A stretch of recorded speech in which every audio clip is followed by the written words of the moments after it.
The doctor said his 3 daughters had days to live. Then he walked into the dining room, and what he saw there made him fall to his knees and weep.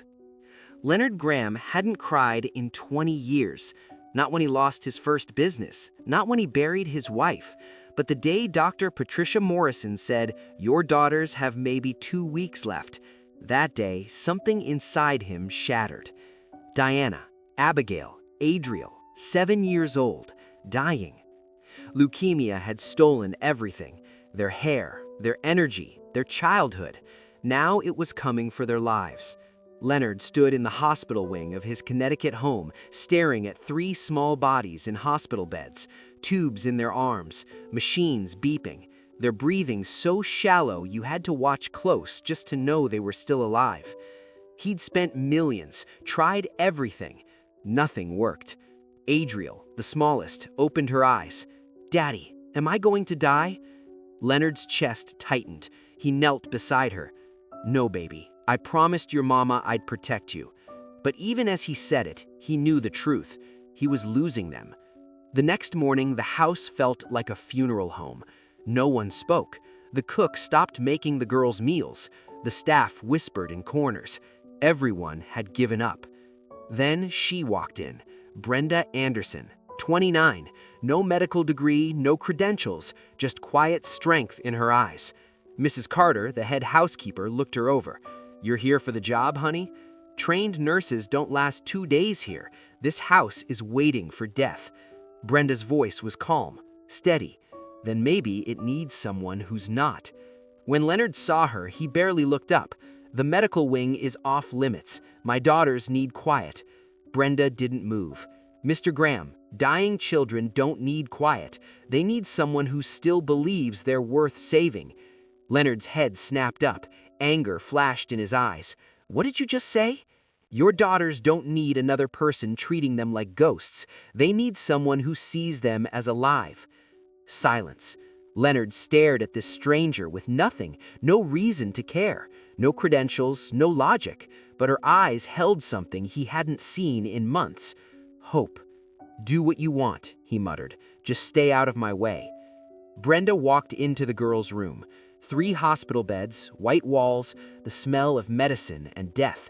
She took off her gloves, touched Diana's face with her bare hand. Diana's eyes opened. "Who are you?" "Someone who's staying." Abigail stirred. "Are you a nurse?" "No, sweetheart. I'm just someone who believes tomorrow's coming." Adriel whispered. "Everyone treats us like we're already gone." Brenda knelt beside her. "I don't see death when I look at you. I see 3 girls who still have fight left, and I'm not giving up." That night, she sang to them, a soft lullaby. For the first time in months, they slept without fear. Brenda whispered into the darkness, "I couldn't save you, Naomi, but I'll save them." And God, who sees every tear, every prayer, was already moving. But what Leonard didn't know was that in 3 days, everything would change. Before we begin, hit that like button, subscribe, and tell me where in the world you're watching from. Because sometimes when everything feels hopeless, that's when miracles walk through the door. If you've ever needed a reason to believe again, keep watching. The next morning, Leonard woke to something he hadn't heard in over a year. Laughter. Faint, fragile, but real. He sat up in bed, his heart pounding. For a moment, he thought he was dreaming. But then he heard it again, a soft giggle coming from down the hall. He threw on his robe and walked toward the medical wing. The door was cracked open. Inside, sunlight poured through the windows that had been covered with blackout curtains for months. Brenda stood beside Diana's bed, holding a hairbrush like a microphone. She was singing, badly on purpose, and Diana was smiling, actually smiling. Abigail clapped weakly from her bed. Even Adriel's eyes were open, watching. Leonard froze in the doorway. Brenda noticed him and stopped mid-song. "Good morning, Mr. Graham." He didn't respond. He just stared at his daughters, their faces still pale, still bald, but something was different. They looked awake. "What are you doing?" His voice came out rougher than he intended. Brenda set down the brush. "We're having breakfast. The girls wanted music." "Music?" Leonard's jaw tightened. "They're supposed to be resting." "They've been resting for months, Mr. Graham. Maybe it's time they start living." Leonard opened his mouth to argue, but Diana spoke first. "Daddy, Miss Brenda made us laugh." His chest tightened. He hadn't heard Diana speak a full sentence in weeks. He turned and left without a word. Over the next 2 days, the house began to shift. Brenda didn't follow any rules. She opened windows, played music, brought flowers into the sterile medical wing. She sat with the girls for hours, not checking charts or administering medication, just talking, telling stories, listening. And somehow, impossibly, the girls started responding. They ate more, spoke more, moved more. Dr. Morrison came for her weekly visit. She examined the girls in silence, her brow furrowed. "Leonard, I don't understand this." She looked up at him confused. "Their vitals are stabilizing. Their appetite is returning. This shouldn't be happening without treatment." Leonard crossed his arms. "Then explain it." "I can't." Dr. Morrison glanced toward the doorway where Brenda stood quietly folding blankets. "But whatever's happening, don't stop it." That night, Leonard sat in his office, staring at medical reports that no longer made sense. The numbers said his daughters were dying, but his eyes told him something different. He heard footsteps in the hall, Brenda carrying a tray of empty teacups. "Why are you doing this?" he called out. She stopped, turned. "Doing what?" "This," he gestured vaguely. "The music, the stories, the hope. You know they're dying. Why give them false hope?" Brenda's eyes softened. "It's not false hope, Mr. Graham. It's just hope, and sometimes that's the only medicine that matters." She walked away, leaving him alone with his doubts. But deep down, beneath the pride, beneath the fear, Leonard felt something he hadn't felt in months, a flicker of belief, and that terrified him more than anything. 3 days passed. Brenda kept showing up, every morning at 7, never late, never asking permission. She'd walk into the medical wing like she owned it, pull back the curtains and let the light flood in. The nurses didn't know what to make of her. She wasn't aggressive, she wasn't rude, she just existed in a way that made the rules feel small. Leonard watched from a distance. He'd stand in the hallway, arms crossed, listening to her talk to his daughters like they had years ahead of them, like there was no diagnosis, no death sentence. It made him angry. One morning, he overheard her in the kitchen talking to Mrs. Carter. "I need party supplies," Brenda said. "Balloons, streamers, cake ingredients." Mrs. Carter blinked. "Party supplies? For what?" "The girls turned 7 in 10 days. We're celebrating." The room went silent. Mrs. Carter's face went pale. "Miss Anderson, those girls might not make it to their birthday." Brenda looked her straight in the eye. "Then we make sure they do." Leonard stepped into the kitchen. His voice was ice. "What did you just say?" Brenda turned, calm, unflinching. "I said we're throwing them a birthday party." "A birthday party?" Leonard's jaw clenched. "For children who might not live to see it? You think that's kind? That's cruel." "No, Mr. Graham. What's cruel is treating them like they're already gone. You don't know anything about. I know what it's like to sit beside a hospital bed and watch someone slip away." Her voice cracked just slightly. "And I know the difference between giving up and giving them something to hold on to." Leonard stared at her. For a moment, something flickered across his face. Pain, recognition, something raw. Then he turned and walked out. Brenda didn't stop. She ordered the supplies herself, paid with her own money, started planning decorations in secret. The nurses whispered. The staff thought she was delusional, but the girls, they came alive. Deanna asked what flavor the cake would be. Abigail wanted to wear a dress. Even Adria, who barely had the strength to sit up, asked if there would be candles. One afternoon, Brenda did something no one had dared to do. She got the girls into wheelchairs and took them outside. Leonard saw it from his office window. His 3 daughters, bald, pale, wrapped in blankets, sitting in the garden for the first time in months, sunlight on their faces. Brenda kneeling beside them, pointing at flowers, making them smile. Leonard gripped the edge of his desk. This woman had no right, no training, no reason to believe any of this would work. But his daughters were laughing, and he couldn't remember the last time he'd heard that sound. He turned away from the window, his chest tight. "What are you doing to them?" he whispered to the empty room. But deep down, a part of him already knew. She was giving them back their lives, and that meant he'd have to face what he'd been too afraid to give them himself. On the 5th day, something changed. Deanna sat up on her own, not for long, maybe 30 seconds, but she did it. No help, no one asking her to try, she just sat up. Brenda was reading to them when it happened. She paused mid-sentence, watching Deanna's small frame straightened against the pillows. "Look at you," Brenda whispered, her voice thick with emotion. Deanna smiled, weak but real. "I wanted to see the picture." Abigail reached out and touched her sister's hand. "You did it, Di." Even Adriel turned her head, watching with wide eyes. It was small, so small, but it was everything. Dr. Morrison came that afternoon for her scheduled checkup. She examined Deanna in silence, then moved to Abigail, then Adriel. When she finished, she just stood there staring at her clipboard. "What is it?" Leonard asked from the doorway. Dr. Morrison looked up. Her face was pale. "Their white blood cell counts are improving." Leonard straightened. "Improving? How much?" "Enough that I had the lab run the tests twice." She shook her head.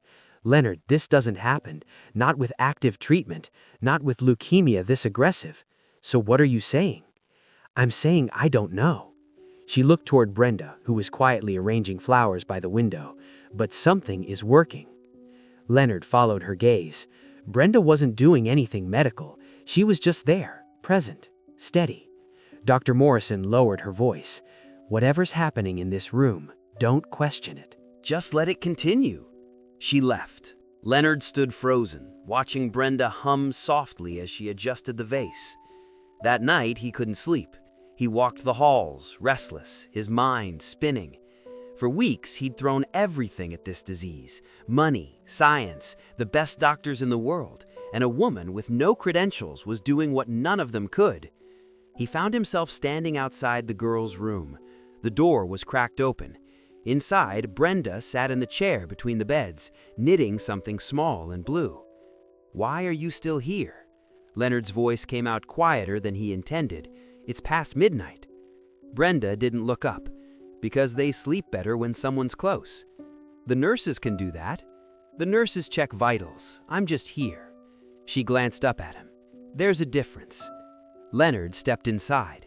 The room was dim, lit only by a small lamp. His daughters slept peacefully, their breathing steady. He'd avoided this room for weeks. It hurt too much to see them like this. But now they looked different. Not healed, but not dying either. "You really think they're going to make it to their birthday?" he said. It wasn't a question. Brenda set down her knitting. "I think they're fighting, and as long as they're fighting, I'm not giving up." Leonard looked at her. Really looked at her. "Who are you?" he asked quietly. Brenda's eyes held something deep, something broken and beautiful all at once. "Just someone who made a promise," she whispered. Leonard wanted to ask more, but something in her voice stopped him. He turned to leave, then paused at the door. "Thank you," he said, so quietly he wasn't sure she heard. But when he glanced back, Brenda was smiling. And for the first time in months, Leonard Graham felt something he thought was gone forever: hope. Leonard started avoiding the medical wing, not because he didn't care, because he cared too much. Every time he walked past that door and heard his daughters laughing, actually laughing, it broke something inside him, something he'd worked years to build. Control, distance, the belief that emotions made you weak. He'd spent his whole life believing that money and power could solve anything. Now, a woman with nothing was proving him wrong. It ate at him. On the 7th day, he found Brenda in the kitchen writing a list: balloons, streamers, rainbow cake ingredients. He stood in the doorway watching her. She hadn't noticed him yet. "You're really doing this?" he said. Brenda looked up. No surprise, no fear, just that same calm she always carried. "Yes." "They have less than a week left." His voice was harder than he meant it to be. "You're setting them up for disappointment." Brenda set down her pen. "No, Mr. Graham, I'm giving them something to look forward to. There's a difference." "What if they don't make it? What if they do?" Leonard's jaw tightened. He stepped closer, his voice dropping. "You don't understand what it's like to watch someone you love slip away, to know you can't stop it." Brenda's eyes flickered with something. Pain, maybe, but she didn't look away. "You're right," she said quietly. I don't understand what that's like." The lie hung in the air between them. Leonard could feel it, but he didn't push. "I'm their father," he said. "I know what's best for them." "Then why haven't you spent more than 5 minutes in their room this week?" The words hit like a punch. Leonard stared at her, anger rising in his chest. "How dare you?" "I'm not trying to hurt you, Mr. Graham." Brenda's voice was gentle but firm. "I'm trying to help you see them, really see them, before it's too late." Leonard's hands clenched into fists. He wanted to yell, to fire her, to throw her out, but he couldn't because deep down he knew she was right. He turned and walked away without another word. That afternoon, Brenda wheeled the girls out to the garden again. Leonard watched from his office window. He told himself he was just checking, making sure they were safe. But really, he was watching the way Brenda knelt beside Adriel, pointing at a butterfly, the way Diana reached out to touch a flower, the way Abigail tilted her face toward the sun, eyes closed, smiling. His daughters. When was the last time he'd really looked at them? Not at their diagnoses, not at their monitors. At them. He pressed his hand against the glass. Below, Brenda glanced up. For a moment, their eyes met across the distance. She didn't smile, didn't wave, just held his gaze. And in that look, Leonard saw something that terrified him. She wasn't here to save his daughters. She was here to save him. He turned away from the window, his heart pounding. Outside, the girls laughed, and Leonard Graham, the man who controlled billions, felt more powerless than he ever had in his life. The morning of day 9, Leonard walked to silence. No laughter, no voices. His chest tightened. He threw on his robe and rushed down the hall. The medical wing door was open. Inside, the beds were empty. Panic hit him like ice water. "Where are they? Where are my daughters?" Mrs. Carter appeared in the hallway. "They're in the dining room, Mr. Graham, with Miss Anderson." Leonard didn't wait. He walked fast, his heart pounding. When he reached the dining room, he stopped. The table was covered with paper and crayons. Brenda sat in the middle, surrounded by all 3 girls. They were drawing, making birthday cards. Diana held up hers, a wobbly rainbow. "Look, Daddy, for our party." Abigail's had flowers. Miss Brenda said we can each make one.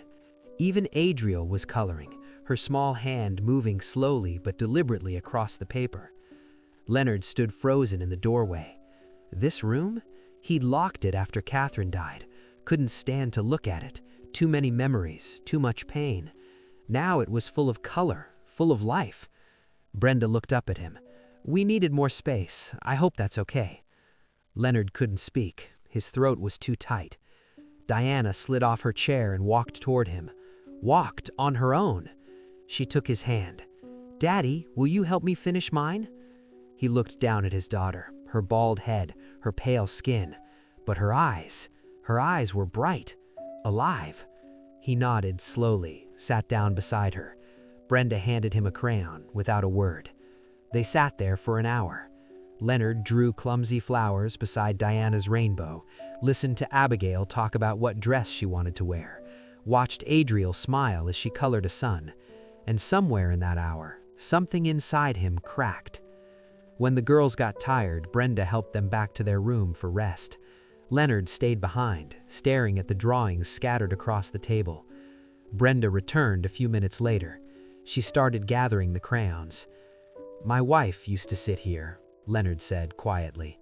"Every Sunday morning, she'd make pancakes. The girls would draw pictures while we waited." Brenda stopped, listened. "After she died, I couldn't. I locked this room. Couldn't face it."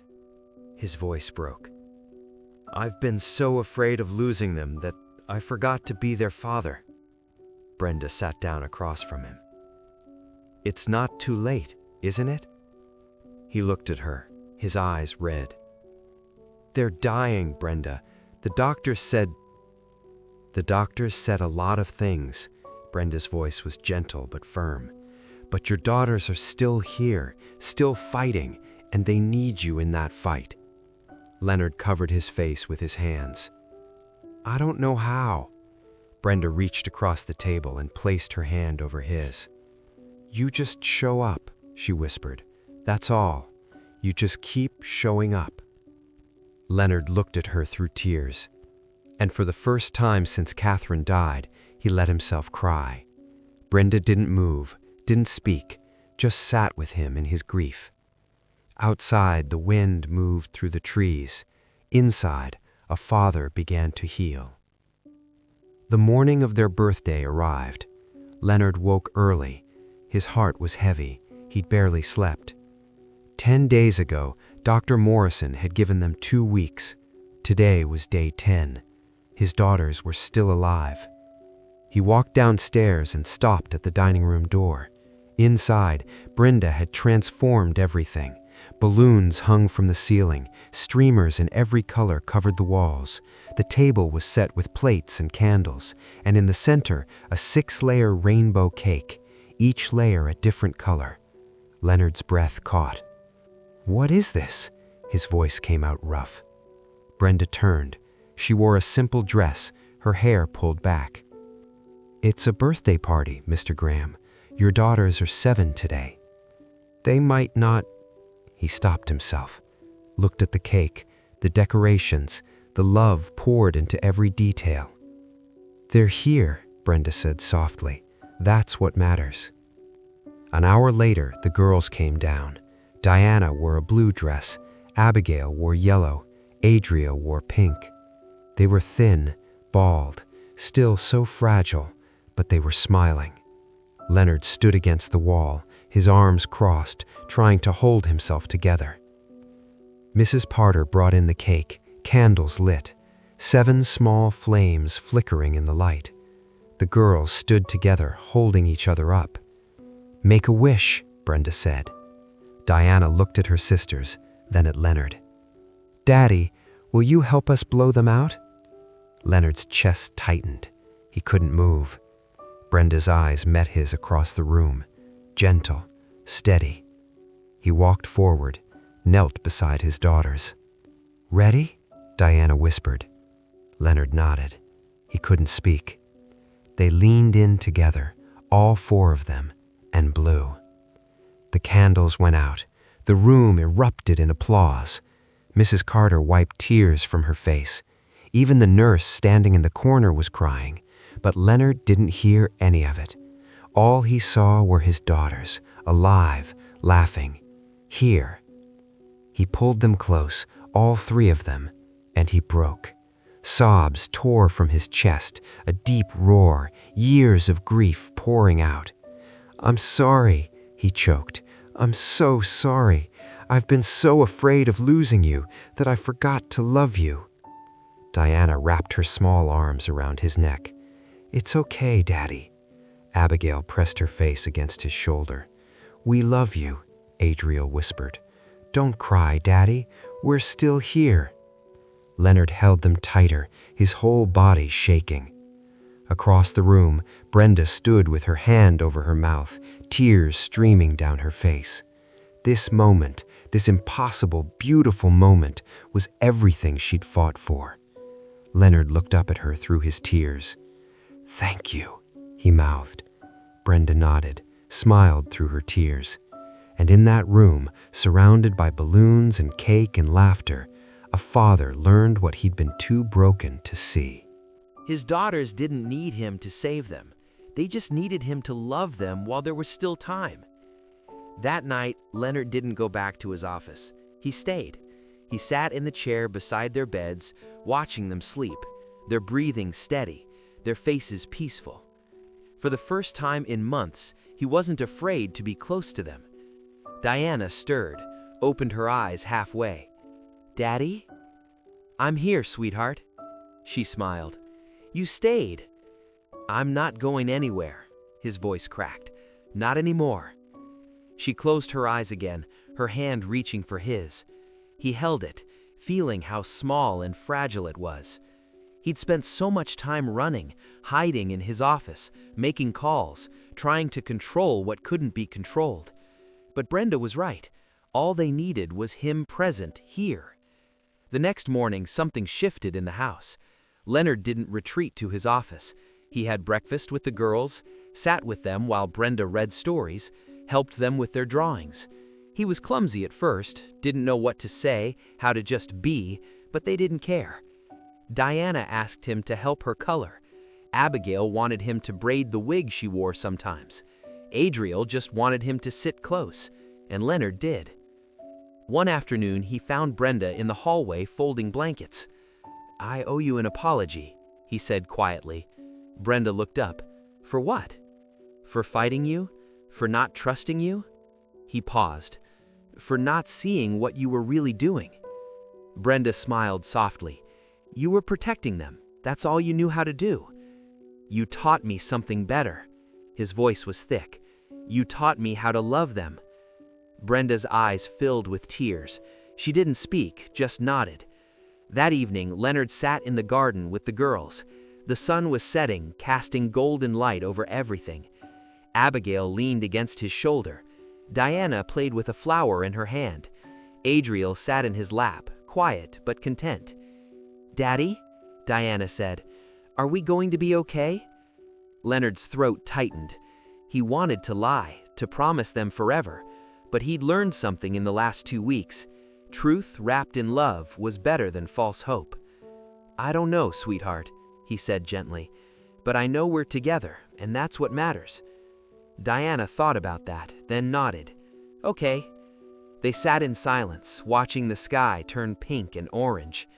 Leonard closed his eyes, felt the weight of his daughters against him, the warmth of the fading sun.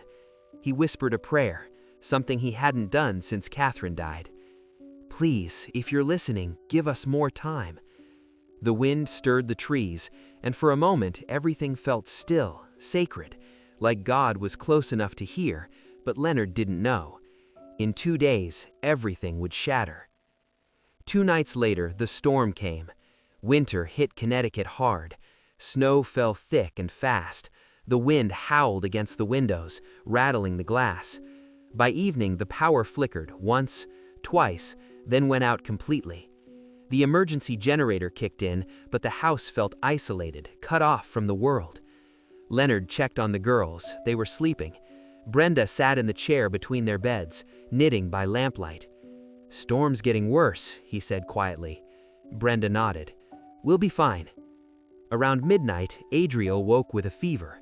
Brenda felt her forehead. Her skin was burning. "Leonard," she called. Her voice was calm but urgent. He was there in seconds. "What's wrong?" "She's spiking. We need to cool her down." They worked together. Cold towels, ice, but Adriel's temperature kept climbing. Her breathing became shallow, labored. Leonard grabbed his phone. No signal. He tried the landline. Dead. "I'll drive to the hospital." "You won't make it 10 feet in this snow." Brenda's voice was steady, but her hands were shaking. Adriel's lips started turning blue.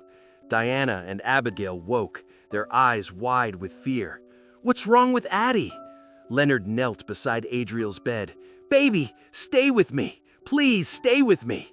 But her eyes were rolling back. Her breathing stopped. The monitor flatlined. "No," Leonard's voice broke. "No, no, no!" Brenda pushed him aside. She tilted Adriel's head back, started compressions. Her hands moved fast, counting under her breath. "Come on, sweetheart, come back." 30 seconds, a minute. Leonard grabbed Adriel's hand. "Please, baby, I just found you again. Don't leave me, please." Brenda kept going, tears streaming down her face, her voice cracking as she counted. "Breathe, baby, breathe. Your daddy needs you. Your sisters need you." 2 minutes. Leonard collapsed, his forehead pressed against Adriel's chest. "God, please take me instead. Please, not her." Diana and Abigail was sobbing. "Addie, wake up!" Brenda's hands never stopped, but her voice broke. Not you too, Naomi." She caught herself, gasped, kept going. "Come back, sweetheart. Please come back." 3 minutes, then a cough, small, weak, but real. Adriel's eyes fluttered open. Leonard's head shot up. "She's breathing! Oh God, she's breathing!" He pulled her into his arms, sobbing into her hair. "You're here! You're still here!" Brenda collapsed back into the chair. her whole body shaking. Leonard looked at her through his tears. "You called her Naomi. Who's Naomi?" Brenda's face crumbled. She covered her mouth with her hand, tears pouring down. "My daughter," she whispered. "She was 6, leukemia 5 years ago." Leonard's breath caught. "Oh God, Brenda, I couldn't save her." Brenda's voice broke. "I held her just like this, but she didn't come back." She looked at Adriel, alive in Leonard's arms. "I promised her that night I'd never let another child feel alone in the fight." Leonard reached out, took Brenda's hand. "You kept your promise," he whispered. "You saved her. You saved all of us." And in that moment, surrounded by storm and darkness, they understood. Healing wasn't just for the dying, it was for the living who'd forgotten how. 5 years later, spring came early to Connecticut. The Graham estate looked different now. The gardens were full of color, roses, tulips, wildflowers everywhere. The windows stayed open, music played from somewhere inside, and laughter, always laughter. Diana, Abigail, and Adriel, now 12 years old, ran through the grass, their hair long and wild, their voices loud and free. No more hospital beds, no more monitors, no more fear, just life. Inside the kitchen, Brenda stood at the counter mixing batter for a rainbow cake.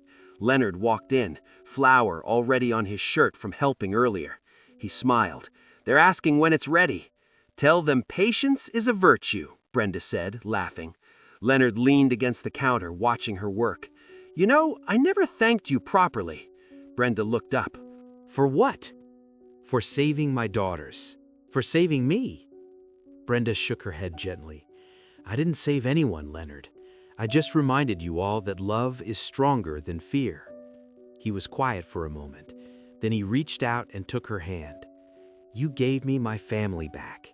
You gave me myself back." Brenda's eyes filled with tears. "And you gave me a reason to keep my promise." The kitchen door burst open. Diana, Abigail, and Adriel rushed in, breathless and grinning. "Is it ready yet?" Diana asked. "Almost," Brenda said, wiping her eyes quickly. Adriel, once the weakest, now the loudest, grabbed Leonard's hand. "Dad, come outside, we want to show you something." Leonard let them pull him toward the door. He glanced back at Brenda. She smiled, nodded. He followed his daughters into the garden. They led him to a small tree they'd planted last fall.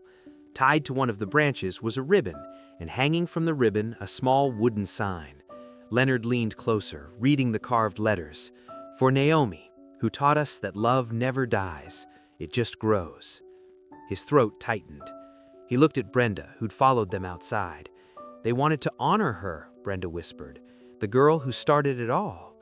Leonard pulled his daughters close, all 3 of them. Then he reached out and pulled Brenda in too. They stood there together, a family built not by blood, but by love that refused to quit. Above them, the sky was clear and blue. Somewhere beyond the clouds, a little girl named Naomi was smiling, because her mother's love hadn't ended when she died. It had multiplied. That evening, they gathered around the table. The rainbow cake sat in the center, candles lit. But this time, the candles were for Brenda. "Happy birthday, Miss Brenda," the girls shouted. Brenda covered her face, laughing and crying at the same time. Leonard raised his glass. "5 years ago, you walked into our lives when we'd given up. You didn't bring medicine. You brought hope. You didn't save us with science. You saved us by teaching us how to live." He looked at her, his eyes full. "To Brenda, the woman who did the impossible." "To Brenda," everyone echoed. Brenda closed her eyes, made a wish, and blew out the candles. When she opened her eyes, she looked around the table, at Diana's bright smile, Abigail's gentle eyes, Adriel's fierce grin, Leonard's grateful face. This was her promise kept. This was her healing, too. Later that night, after the girls had gone to bed, Leonard and Brenda stood on the porch, watching the stars. "Do you think she sees this?" Leonard asked quietly. "Naomi." Brenda looked up at the sky. "I know she does." Leonard took her hand. "Thank you for not giving up on us." "Thank you for learning how to fight," Brenda whispered. They stood in comfortable silence. and somewhere between heaven and earth, love whispered back, "Well done."